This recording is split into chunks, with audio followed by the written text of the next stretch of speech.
Good morning friends. आप सभी को हार्दिक शुभकामनाएं कि आपकी पढ़ाई जो है वो बहुत ही बेहतरीन चल रही है, बहुत ही शानदार चल रही है। तो चलिए, इसी क्रम में हम लेकर आए हैं एक और महत्वपूर्ण क्लास। इस क्लास के अंदर अपन जो है बच्चों देखने वाले हैं कुछ महत्वपूर्ण प्रीवियस ईयर के क्वेश्चंस।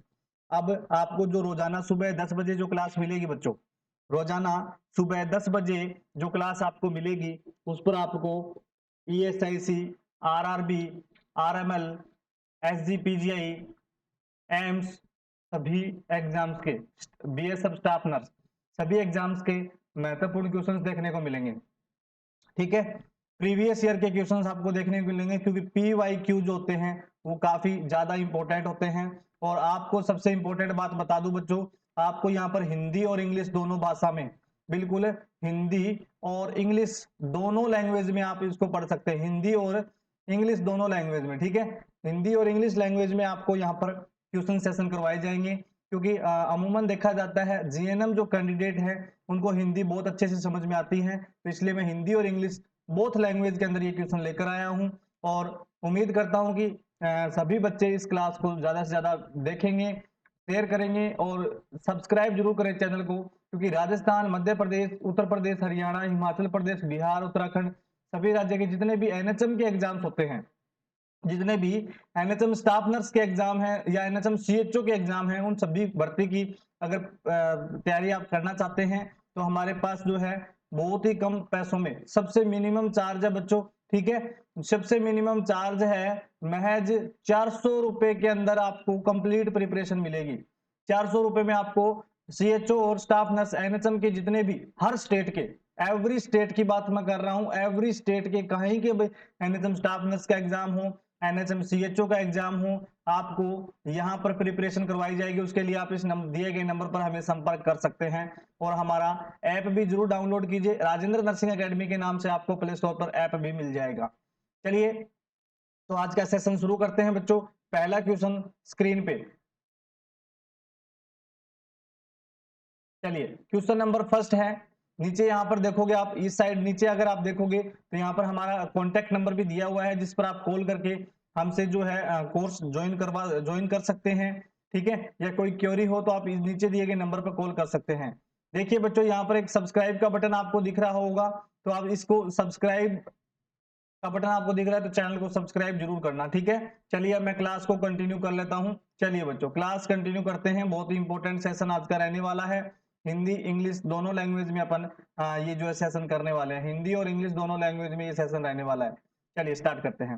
पहला question, which of the following bone is the largest bone in human body.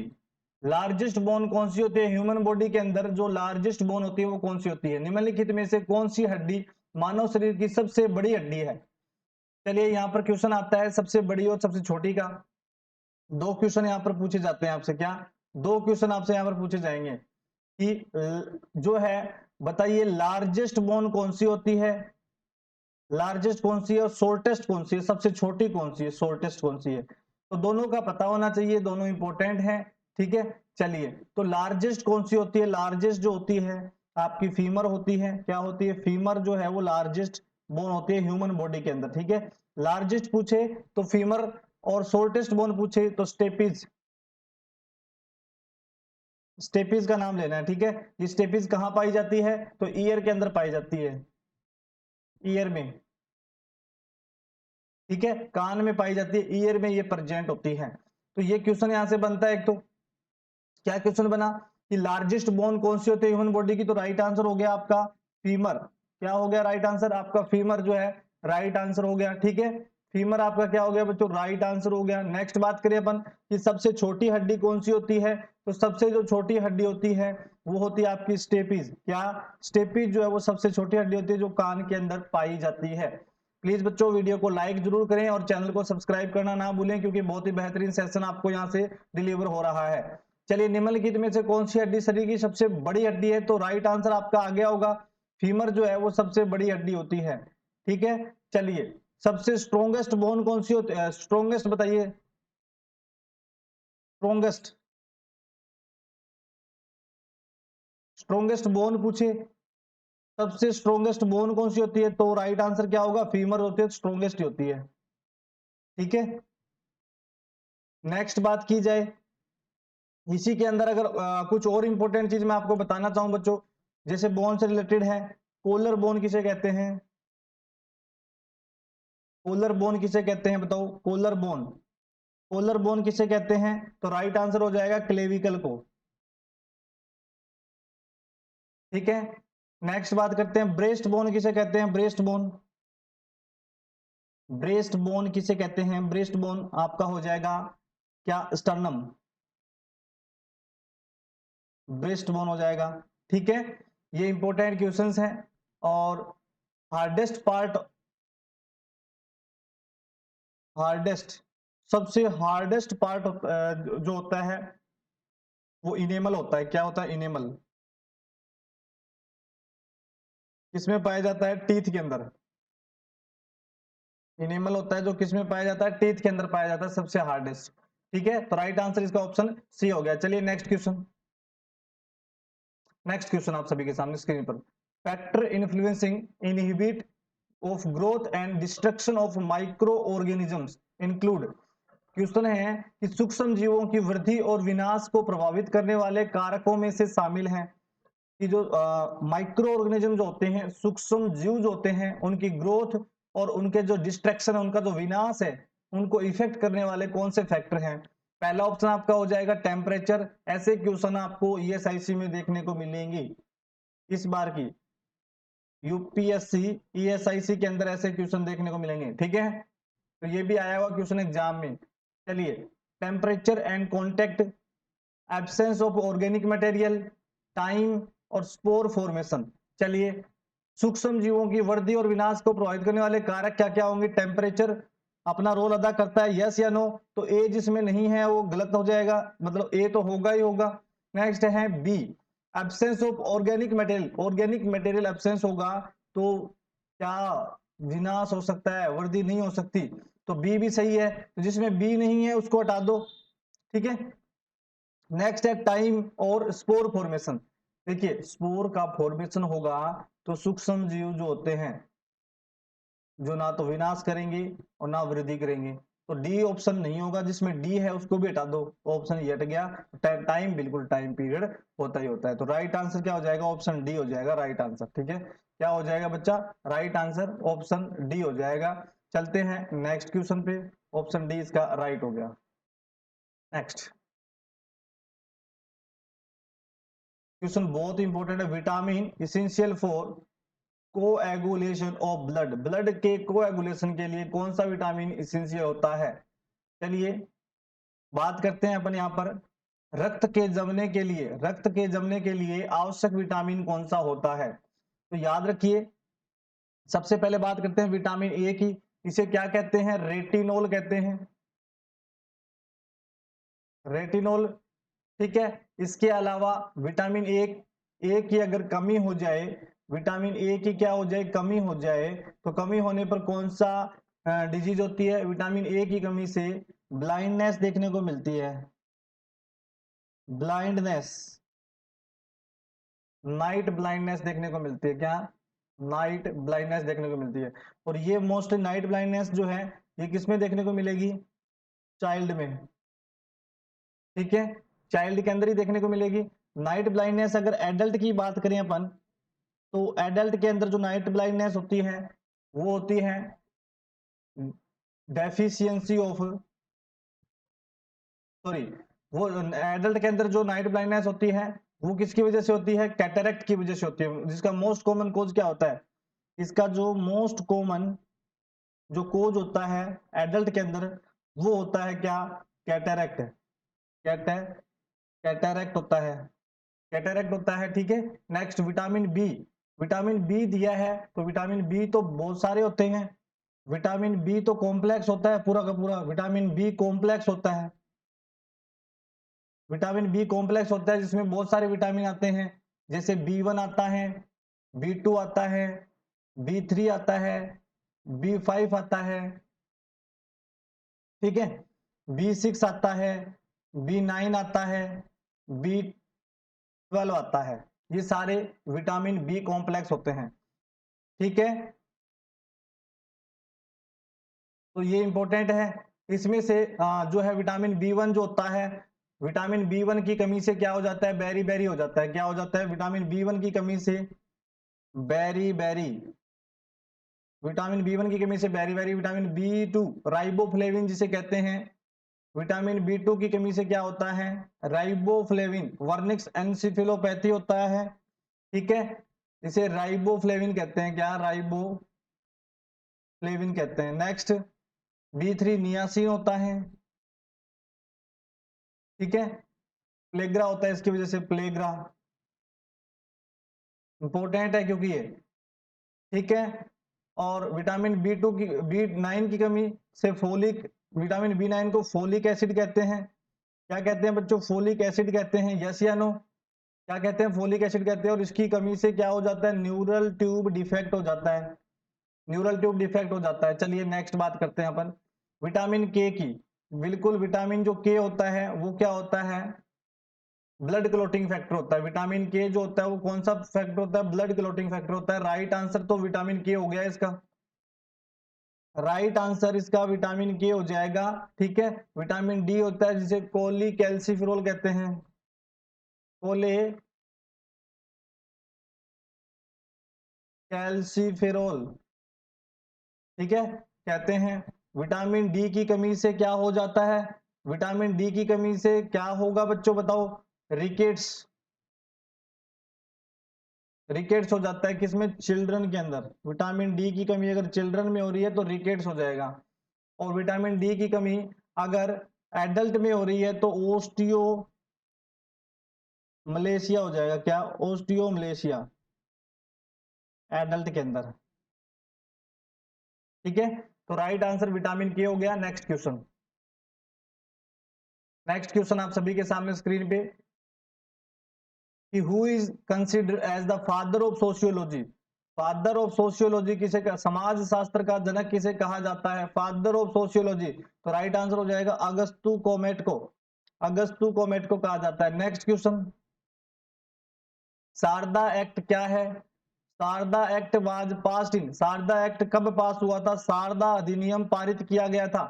तो राइट, शारदा जो एक्ट है वो 1929 के अंदर पारित किया गया था, 1929 के अंदर।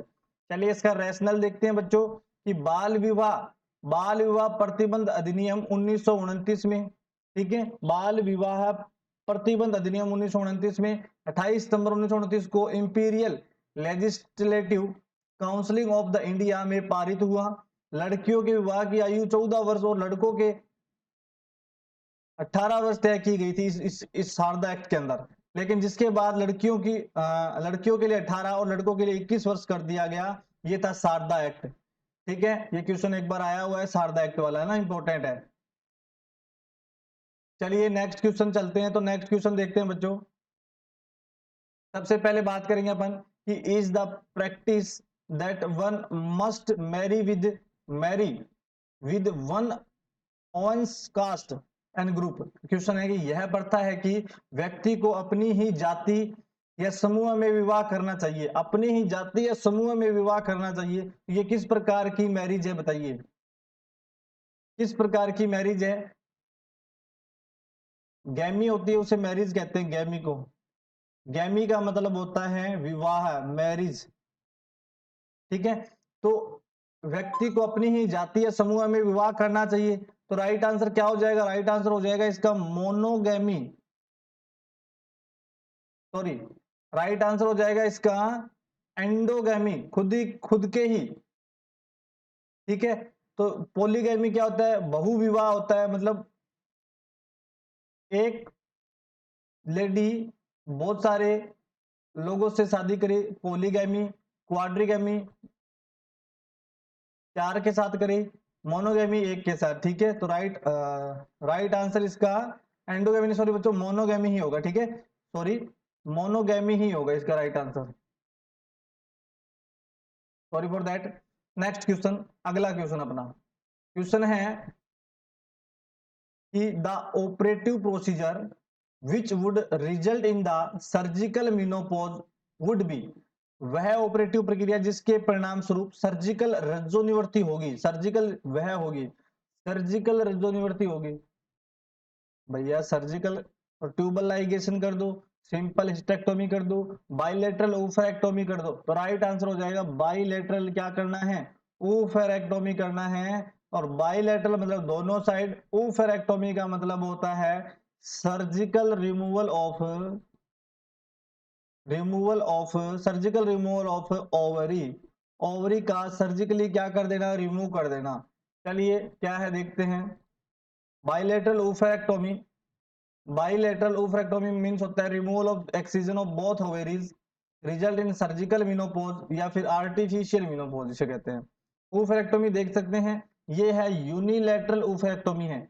लाइक यहाँ की जो ओवेरी दिख रही है आपको, ये ओवेरी को हमने क्या कर दिया, रिमूव कर दिया कट करके, तो ये यूनिलैटरल है। साल्पिंगो, साल्पिंगो ओफरेक्टोमी क्या होती है कि हमने साथ में फेलोपियन ट्यूब और साथ में ओवेरी दोनों को हटा दिया। यहाँ पर फैलोपियन ट्यूब और ओवरी दोनों को क्या कर दिया, इन दोनों को हमने सर्जिकली रिमूव कर दिया है। क्या कर दिया है, सर्जिकल रिमूव कर दिया है। तो ये कहलाता है साल्पिंगो उफेक्टोमी।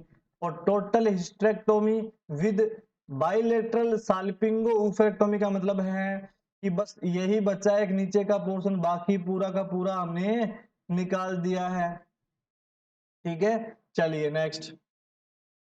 फोदरगिल्स operation is done for, Fothergill operation, Fothergill operation किसके लिए किया जाता है बताइए। देखिए जो फोदरगिल ऑपरेशन होता है, फोदरगिल्स ऑपरेशन जो होता है, फोदरगिल जो ऑपरेशन है बच्चों, किसके लिए किया जाता है, ये उस टाइम किया जाता है जब क्या हो जाता है, जो यूट्रस जो होता है, यूट्रस जो होता है क्या, यूट्रस क्या हो जाता है, यूट्रस प्रोलैप्स होने लग जाता है, क्या प्रोलैप्स।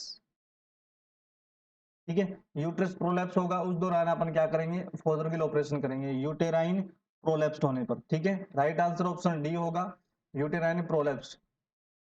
क्या है यूटेराइन प्रोलैप्स, देखिए आप देख पा रहे होंगे ये यूट्रस है। ठीक है, यूट्रस क्या होगा, बाहर की साइड, यूट्रस भी बाहर की साइड आने लग जाएगा। इसमें आप देख पाओगे आसानी से, ये देखिए ये फेलोपियन ट्यूब है, ये देख पा रहे होंगे आप। ये क्या है, यूट्रस, यूट्रस जो है वो बाहर बाहर आ गया है, बाहर की साइड आ जाना यूट्रस का, क्या हो जाना, प्रोलैप्स हो जाना, प्रोलैप्स ऑफ यूटेरस, यूट्रस का प्रोलैप्स होना। ठीक है, नेक्स्ट क्वेश्चन। शरीर में सबसे प्रचुर मात्रा में, शरीर के अंदर सबसे प्रचुर मात्रा में पोषक तत्व कौन सा होता है, most abundant, most abundant nutrients present in body, body में कौन सा न्यूट्रिएंट सबसे ज्यादा मात्रा में पाया जाता है, बताइए कौन सा न्यूट्रिएंट सबसे ज्यादा मात्रा में पाया जाता है, बताइए बच्चों कौन सा न्यूट्रिएंट जो है वो सबसे ज्यादा मात्रा में पाया जाता है। दीजिए right answer.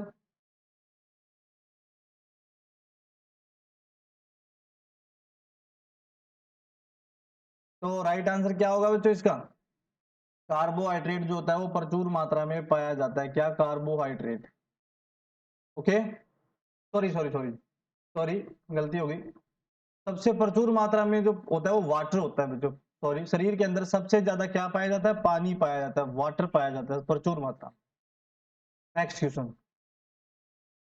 Which of the following is good cholesterol, good cholesterol कौन सा होता है, निम्नलिखित में से कौन सा है जो अच्छा कोलेस्ट्रॉल है भाई, LDL low density lipoprotein, very low density lipoprotein, high density lipoprotein, या फिर काइलोमाइक्रोन्स। तो राइट आंसर क्या हो जाएगा, ऑप्शन सी, एचडीएल जो है वो इसका राइट आंसर होगा।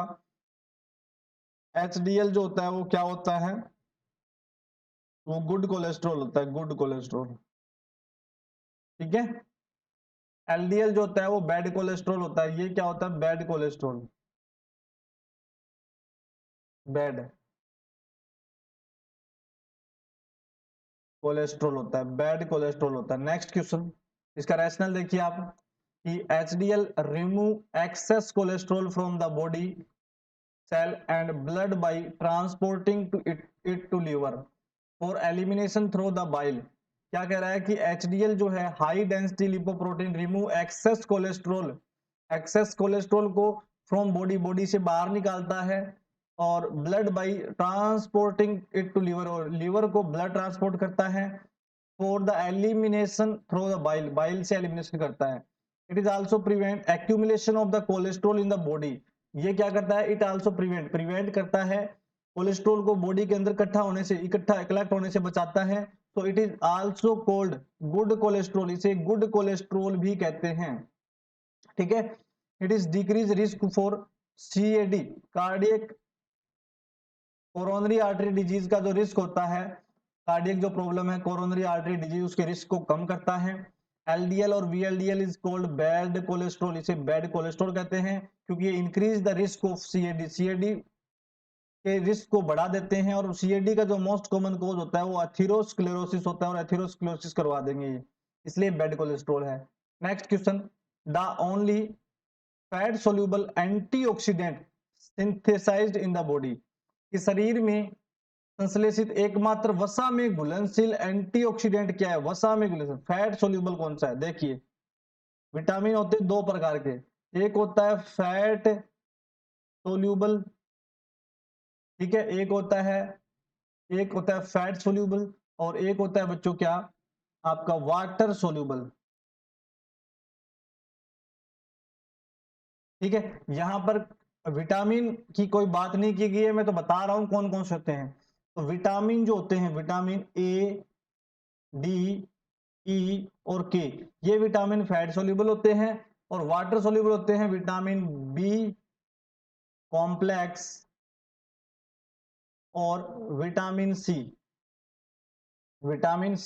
ये होते हैं वाटर सोल्यूबल। लेकिन पूछा गया है शरीर में संश्लेषित एकमात्र वसा में घुलनशील एंटीऑक्सीडेंट क्या है, संश्लेषित हो रहा है जो, तो राइट आंसर हो जाएगा इसका ऑप्शन डी,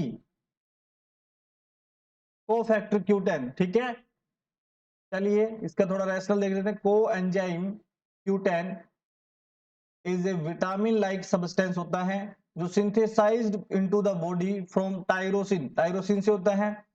को enzyme Q10 is also known as ubiquinone, इसे यूबिक्विनोन भी कहते हैं, which is promoted antioxidant dietary supplement, और ये एंटीऑक्सीडेंट के रूप में काम करता है।